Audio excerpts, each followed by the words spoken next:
Hi friends, எல்லாருக்கும் வணக்கம். இன்றைக்கி பார்த்திங்கன்னா நம்ம வீட்டுக்கு யூஸ் பண்ணுற கதவு 24 இன்ச்சு பலகை சொல்லுவாங்க. இது வந்துட்டு 2 அடி அகலம். இதில் வந்துட்டு இன்றைக்கி வீட்டுக்கு தேவையான மெயின் டோர் பலகைங்களாக அறுக்க போகிறோம். 24க்கு 1.5, 24க்கு 2 அந்த மாதிரி.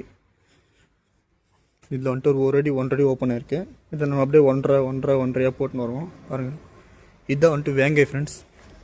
வேங்க மரம் சொல்லுவாங்கள்ல, அதுதான். நம்ம கோயிலான்னு சொல்லிக்கலாம் இங்கிலீஷில், இல்லை வேங்கன்னு தமிழில் சொல்லிக்கலாம். எப்படி கூப்பிட்டாலும் இது பெங்களூர் சைடில் போனால் ஒன்னேன்னு சொல்லுவாங்க. பாருங்கள், கட்டியாச்சு. இப்போ சாப்பிட்டு முடிச்சுட்டு வந்து அப்படியே இங்கேருந்து அப்படியே 24க்கு 1.5, 24க்கு 2 அப்படியே அறுத்துன்னு போக வேண்டியது தான். Thank you friends. வீடியோ பிடிச்சிருந்துச்சுன்னா லைக் பண்ணுங்கள், சப்ஸ்கிரைப் பண்ணுங்கள். உங்களுக்கு உங்கள் வீட்டுக்கு என்ன ரெக்குயர்மெண்ட்டுக்கோ அது நம்ம கமெண்ட்டில் சொல்லுங்கள். நம்ம உங்களுக்கு ஒரு பட்ஜெட் எஸ்டிமேட் கொடுக்குறோம்.